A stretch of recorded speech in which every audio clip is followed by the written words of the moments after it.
TGYA. Got a good show for y'all today. But first, before we get into this show, I'll give you a shout. I want to give some shout outs. I want to shout out to Sportslifetalk. You can find them on Facebook and Instagram.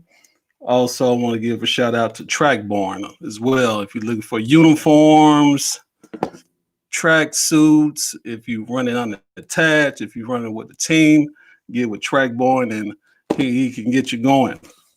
So today we're going to talk with Coach Wickard, founder of Tier1Athlete. A little bit about Coach Wickard before I bring him on. He has 14 years of coaching experience in sprints, hurdles as well.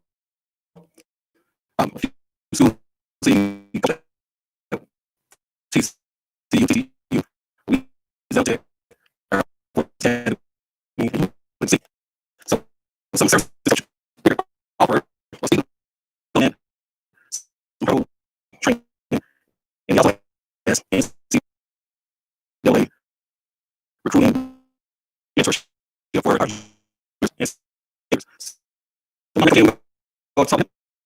for a little bit.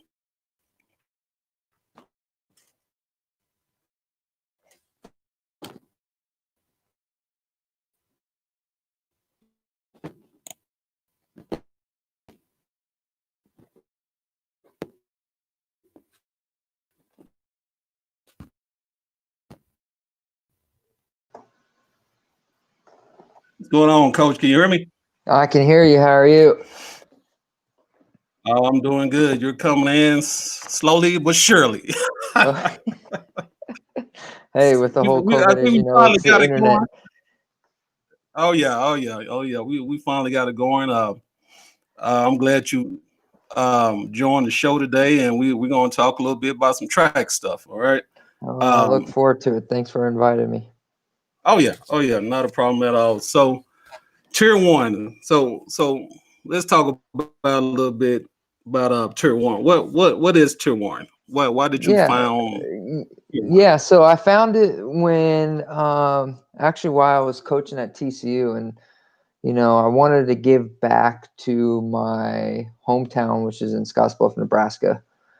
And so I started doing research and came up with the name Tier1Athlete, and after spending 14 years at the college level, I'm like, you know what, I'm going to venture and I'm going to do this full time.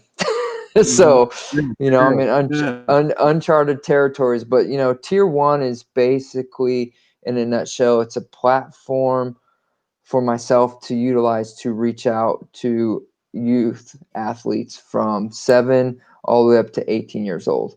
With the experience that I have, I wanted to be able to use that platform to have the kids come on board, to get exposure to speed development done the right way of what I did when I was coaching for 14 years at the college level. And then just provide a resource for kids to ask questions about recruiting, because obviously I've done it, on the other end. So to give the insights of what truly business-like is when it comes to being recruited for track and field. And then, as a hurdler as well, wanted to have Tier 1 be another place for hurdlers. A lot of hurdlers in this area, when it comes to 7th and 8th graders, there's not a lot of coaches out there working with the underdeveloped hurdlers. And so, Tier 1's one of those places where, hey, you want to learn how to hurdle? Come on over. Yeah. It's funny you should talk about hurdlers. I have a question about that too. So is it possible for a hurdler to be elite in hurdling and sprinting? Is that a rare case, or is that even possible? I think the biggest thing is when you say elite, I would want to define what elite is. I mean, if you're talking elite, like at the high school level, depending on the state and nationally, like it's definitely possible. But I think for me now, if you're talking about like elite as far as like professional or even college, it can But happen. stick with the high school. Let's stick with the high school Yeah. right now. Yeah. So with the high Yeah, school, I think it's totally possible. I mean, if the training Mhm. is right and focused on speed and power, and you train them Mhm. like a 100, 200 meter sprinter, it's totally Mhm. possible. Because to be Okay. an elite hurdler, you got to learn how to sprint first. Yeah. Yeah. So Yeah. it goes hand in hand. Yeah. My to go along with that, I know your body is used to. If you're a hurdler, your body is going to be used to jumping. You see what I'm saying? And sprint is going to be straight down the line. Yep. So will it confuse your body? You think, or No, I don't it think so. takes And practice? obviously, yeah, with the guys, obviously you got the hurdle height at 39 for the girls. You know, it's. Okay. I mean, the height has always been debated. Should we raise the height of the hurdles for the women? Mhm. But at the end of the day, I always tell people hurdling is just an interrupted sprint. Guys, Same concept still takes place 3 steps in between. It's how fast you can 3-step in between and how fast you can get back down to the track once you uh-huh. take off. And if you can minimize that and build a sprint in between, then Mhm. you can do it. Hmm. Can't have So do no you fear though. Hey, I done seen some of them kids fall on them hurdles. I'm like, you know what?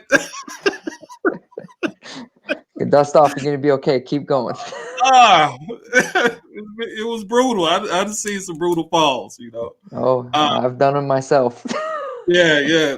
So do you think well, let me ask you this. So do you recommend training outside of school and your club teams, or should you all put all your eggs in one sack and say she could do it Yeah, on here, she could obviously do it. yeah, there's a lot of great high school coaches in Texas. A lot. You know, there's a lot of great club coaches in Texas. And so if you found that niche where you're getting quality attention, you know, the coach is being very technical with you and you feel like you're progressing, to me, I'm like, Mhm, stick with what you have.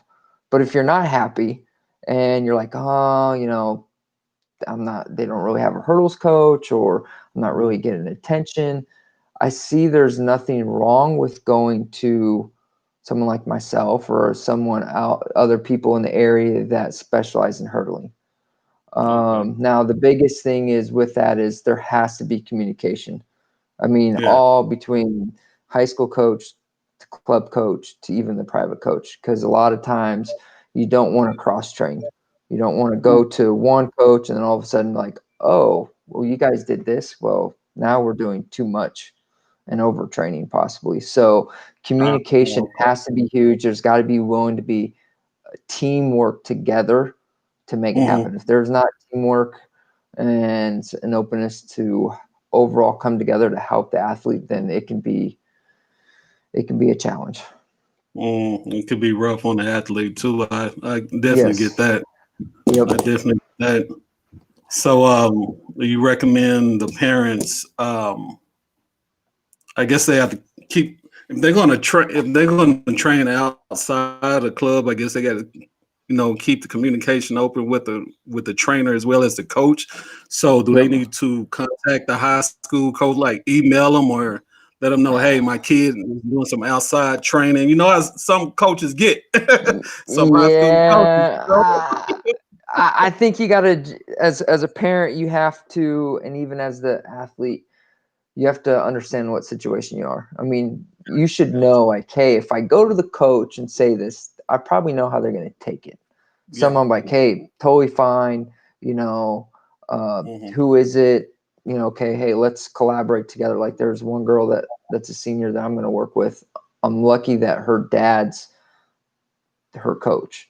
So I said, Yeah. hey, I need to know what workouts you're going to do, and we need to sit down together and come out with a plan. Like when she comes to me, this is the things that we're doing, and we got to make Mhm. sure that we don't overtrain her Uh, and things are staying in progressing.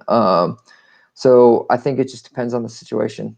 You know, there's going to gotcha. be some that are parents are like, I'm not even investing in it. Doesn't matter. I'm going to this person.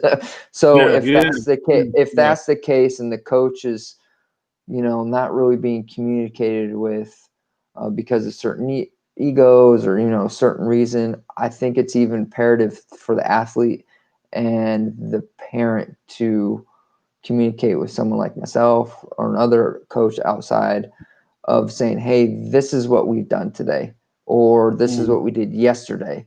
So that way we can properly make sure that we do the right things, because at the end of the day, for my philosophy, they're not going to get hurt on my dime. Gotcha. At my time. Yeah. They're not getting hurt, because if they get hurt, the high school coach, club coach, I'm like, what the heck's going on? So for me, I know they're going to get a lot of the overspeed, training, longer volume. So for me, it's more technical refinement work, skills set that they may not be getting with a club or a high school coach. So, and if I can work on the skill and not do anything crazy, I know they're not going to go away injured. Gotcha. So. Gotcha. And I have to ask you this. Mm-hmm. I have to ask. This is a hot topic. All right. Yep. So I'm ready. This sprinter gene, does it exist, or what is it? Because I'm hearing, hey, you can be born with it, and I'm hearing, hey, I could train a sprinter. So Yes. which one is it? There has been research done out there called the ACTN3 gene. I need to do more research on myself, but those that are the elite of elites has noticed that they have this gene marker within them. I say, hey, if you have it now, is it an all exclusive, like, oh, hey, you got this gene, you're going to be elite? No, it's not the case at all.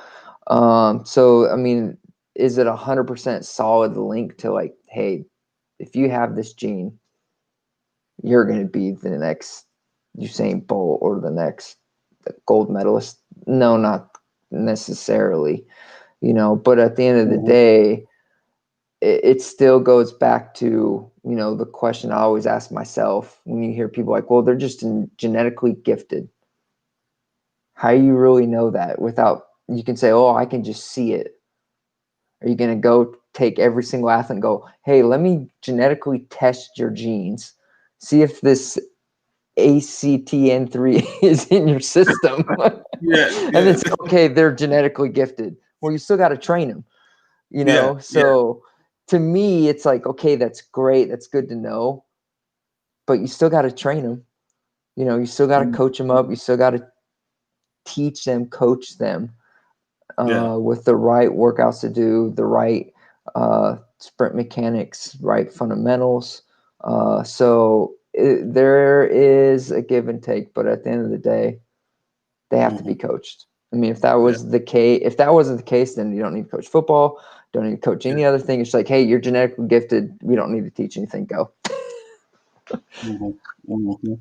I get that. So do you think it's possible for just say a gifted athlete who doesn't train as hard, but you have I know you probably see this all the time, but you have this other athlete, not as talented, but as a workhorse.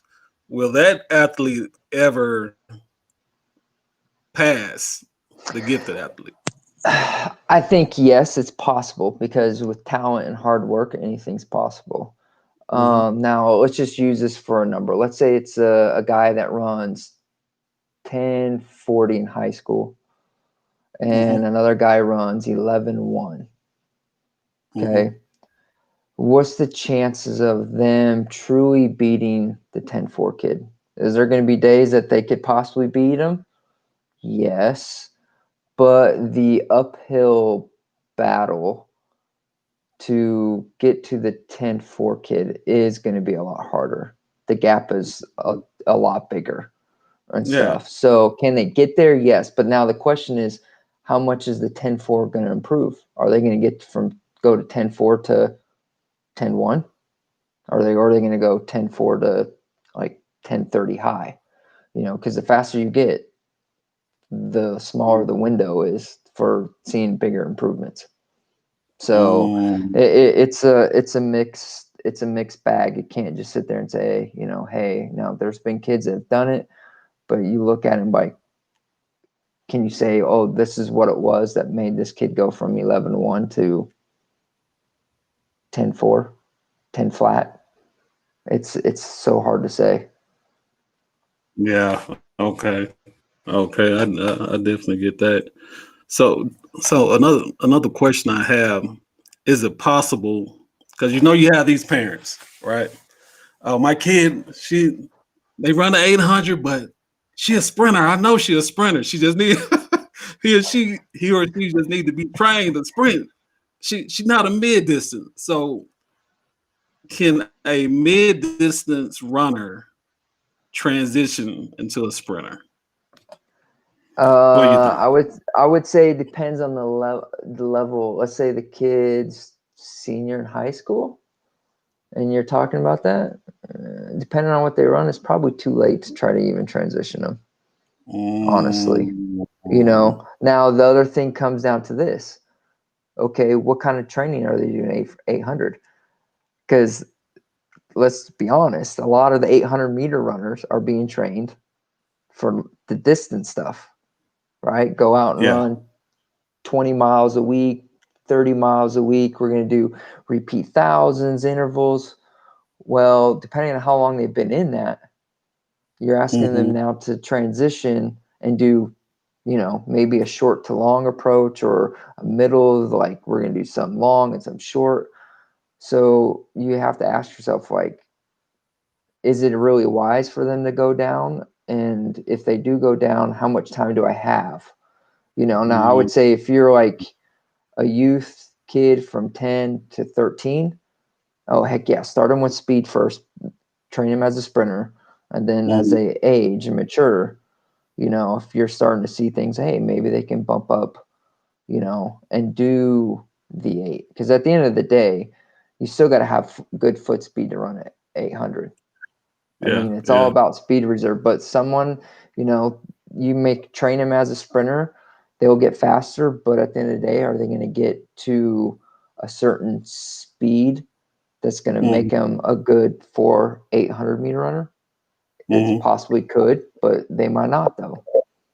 So that's where Hmm. I would say, to me, it comes down to the art of coaching, really knowing Oh, what kid you have, looking at their parameters, yeah. what kind of testing that you've done throughout their training that will show you to believe that, hey, you know what, they might not be an 800-meter, they might be a 4 person, or they might be 400 hurdler, or Yeah, yeah, so. yeah. So let me ask you this.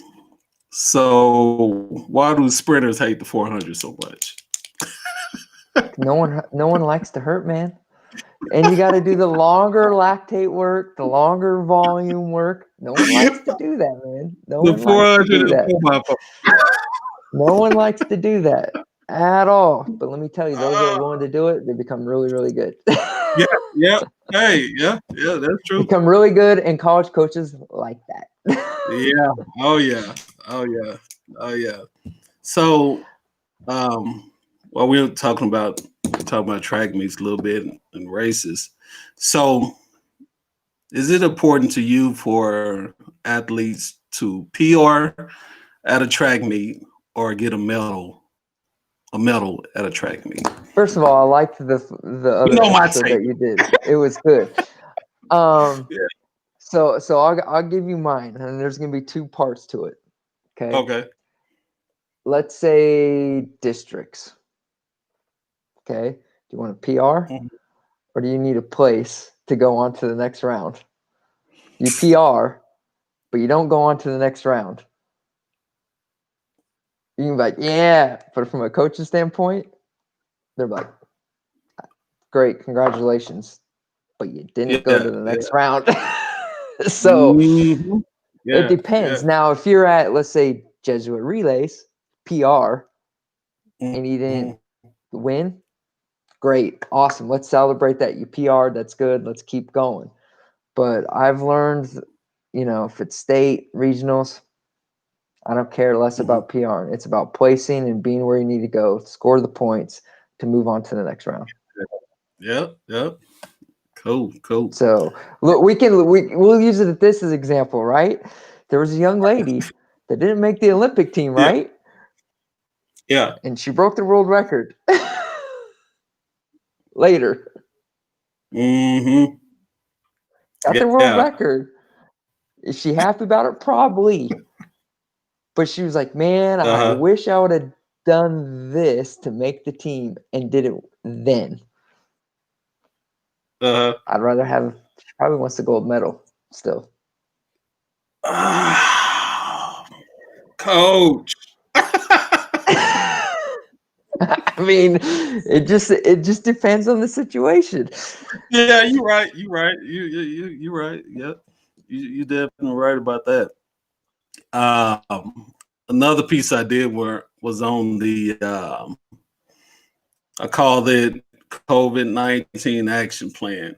So we got COVID going on now, and it's already affecting NFL Everyone. players getting pulled before games, the NBA, and all that. So, what do you recommend the parents do to help keep their kid focused if they get pulled out of school? Because I know they're doing the quarantine deal. If a student in the class tests positive, they're going to pull that kid. They're going to pull them out, and they could have state coming up. They could have district coming up. What do you recommend on that? It's a tough one. I think it depends. There's no one hard answer, except I would say this. It's serious, obviously, what we've seen. And to me, the well-being and the health of the athlete means more than anything else. So, it's each individual parent, hey, is the risk worth it? If you see the risk is worth it and you can, minimize the possibility of, getting COVID or, being exposed to it, great. So I would say that's the biggest thing. The second thing is looking at how much training have they done, not to rush things because you don't want to get them injured by all of a sudden they haven't done much to now all of a sudden, oh my gosh, like we're doing a lot. I got shin splints now. I got this issue.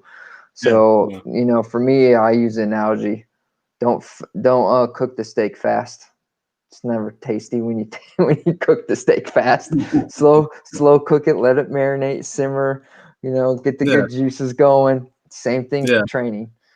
Slow cook, don't be in a rush. Now, those that are, class of 2021, that's a whole different ball game. That's a whole different conversation and issue and stuff. So to me, I think it's just a case-to-case basis. And I think that's where parents have to even more talk with the coaches, see what they say. If they, IAA rules, UIL rules, if something's up, like they can't do it. So that may be where you find an outside person and you're training with them during that time, to prepare to like, hey, once things come back, I know I'm ready to go when it comes to competition, if it opens up, if it gets closed down again. That's always a big concern with me because a student in the class, they can be affected. They can test positive, but the students around them, they're going to be out too, and they're not even sick, So that's why I created that. Well, that's why I'm trying to tell parents, make sure they have a plan just in case that happens, because hey, they're gonna have to be ready to go, once they go back,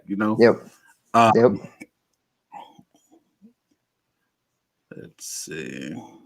So you're recruiting. So you tell me about that. So you mentor recruiting for NCAA or for all levels, not NCAA but NAIA, junior college, Division I, Division II, just specifically just for track and field, obviously because that's my niche. That's what I know the best. you know, and I know there's a lot of people out there like, oh, recruiting services, you know, and stuff. So for me, I literally, like, I've had 2 people and literally they see their price and they're like, that's it, really? I'm like, yeah, that's it. Because to me, it's about the kid. And so to me, I look, I'm like, I'm giving you the blueprint from the inside of a CEO that knows what goes on, and we're going to talk about it. I'm going to be there to answer your questions. How do I email coaches? What's effective? How does official visits work? You know, how does, you know, the NCAA clearinghouse work? So what do I got to do to test scores? To, you know, hey, am I even recruitable to this university? So that's what I mean by mentorship, because it's more of just talking those things through, of going, okay, well, this program has talked to you, this program has talked to you. What are the pros and cons? What are you really looking at? What's important?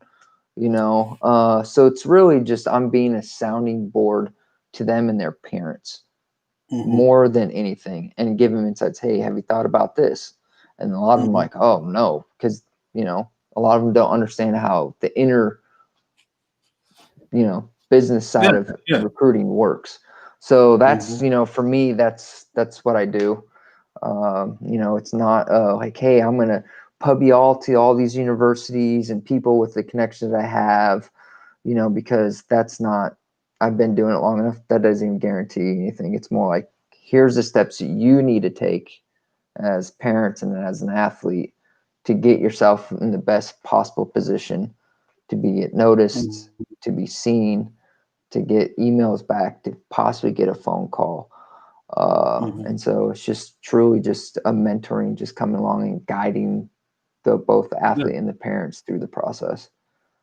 So, so the parents, you believe, should, I know I believe this, they should, I believe it. They should get involved in the recruiting process and not wait for school to contact them. Yes, no, they should be involved in the recruiting process. Now, to what extent? That's a whole different topic. So, Yeah. but yeah, they have to be involved, but I'll say this, Yeah. don't be the helicopter parent. Let the child speak, you know, during the phone calls, everything. Don't be the one, well, hey, my son or my daughter, like, as a former college coach, that's a major turnoff. It's like, am I going to have an issue possibly with this parent if this kid comes here? And as a college coach, they don't have time for that. Yeah. They got to get ready to win conferences and national championships. Like, can't have headaches. Yeah, I know some of those parents, you know, but and you they know, have good intentions.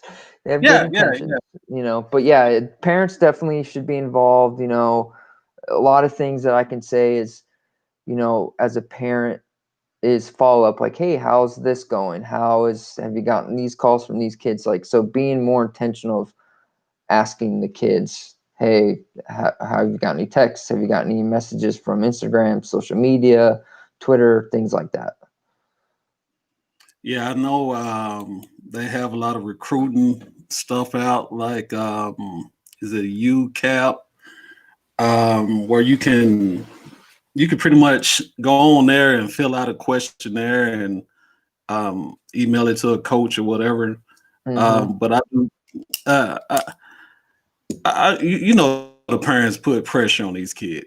I want you to go to LSU. I want you to go to Texas. My thing is, it's where the kids want to go, you know? Yep. But I want to show you this video before we get out of here. I wasn't able to download the one you sent me. Okay. Let me see if I can get this one to play. It's going to be a sprinter starting out in the race.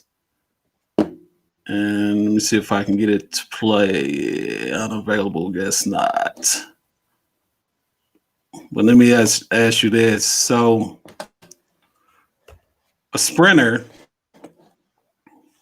what should be their focus point in a race? Are they focused more on finishing the race or their start? If you're asking me to choose one, because I'm balanced, Yeah. so I would say it has to be the start, top end speed, and the ability to maintain your velocity and not decelerate them like as fast as everyone else, because everyone's going to decelerate, but how fast are they going to decelerate? So to me, I want to answer just one question, but to me, it's like, if you're going to bake a cake, you're not just going to put the flour in and put it in the oven like it's good. Yeah. You know, so it's got to be all those things to me. I mean, to be honest, you got to work the acceleration, you got to work the power development, you got to work the top end speed, and you got to work the speed endurance. You know, now depending if you're just 100 meter, 200 meter, you got to fall in all those things. Special endurance one, you know, to be an overall good runner, it can't be just focused on one thing and then all of a sudden you're like, why am I not doing these things? Well, because you're only putting flour and sugar into your cake and you're getting it flat. Hey, good answer, Coach. Good answer. Thank you. Good answer. I have a question from Elijah Mayer from Instagram. He's a 200, 400 meter runner. He wants to know, what is a good weight workout for him? Oh, I love the question. It's a great question. But unfortunately, I can't give a specific answer because I don't know what he's doing. So I would feel like I would be giving him an unjust answer by just giving him a blanket statement. So it'd be more of like, what's his history? How long he's been lifting? If he has been lifting, what kind of lifts is he doing? What sets and reps? You know, so the biggest thing I can say is you know, if he's a high school, middle school athlete, is definitely work on getting stronger, and improve your ability to balance and have good posture and position in the weight room with your form, your technique. And the biggest thing, which he's not going to probably have control of, is making sure that what you do in the weight room matches what you do on the track that day. It can't be different. I mean, if you're doing speed and power that day on the track, it better be speed and power in the weight room. None of this high volume, high reps. You know, it better be fast, explosive, quick to the point, and out. You know, the second thing I would say is, you know, I did this on myself when I was in college. Track and field, your primary event in workouts is what you do on the track. The weight room's got to be secondary. Doesn't mean you don't focus on it, but if you're doing stuff in the weight room and it's affecting what you do on the track in practices, that's not good, because you're going to get more of the results from what you're able to do on the track. So, you know, it's definitely a balance for sure. Don't be chasing numbers. Yeah. So my final question is, can you get me down to a 4.5? Because I want to go play for the Cowboys. You to a 4.5? Hey, I can get you to a 5.5. And secondly, I know we're in Texas, okay? You don't want to go with that organization anyway. You want to go somewhere else. Hey, they need me right now, Coach. They need me right now. Man, they need a lot. They need a lot. First, it starts with the top guy. Hey, you're right. You're right about that. You're right about that. But Coach, I appreciate you joining me today. Where can they find you on social media? Yeah, no, first I appreciate you reaching out, and it's been fun. This is my first time doing this. So when I was in college, I wouldn't be able to do this. So this is fun. I enjoy it. So I appreciate it. People can follow me on Twitter at Tier1Athlete. Instagram is Tier1Athlete with an underscore. And then Facebook at Tier1Athlete Performance. So. Good deal. Good deal. And you can also follow us, ETTGYA. We're on Facebook, Instagram, Twitter. You can also check us out on sportslifetalk.com. If you go on there, go to the top of the page to the right, you will see us. Click on there. We have videos of our athletes as well. And we're going to thank Coach Wickard again, and we're going to want you back on the show in the near future. I would love it. Maybe I can do this all day, man. Nice. Maybe when the track season start picking up some more, man, we get you in here when it get close to state and all that good stuff. But thank you again. And bring in some other people and have a good old debate. Oh yeah. It'll be fun. We could definitely do that. We could definitely do that. Yeah. But thank you, Coach, and thank You're y'all for welcome. watching. Thank you. God bless. All right.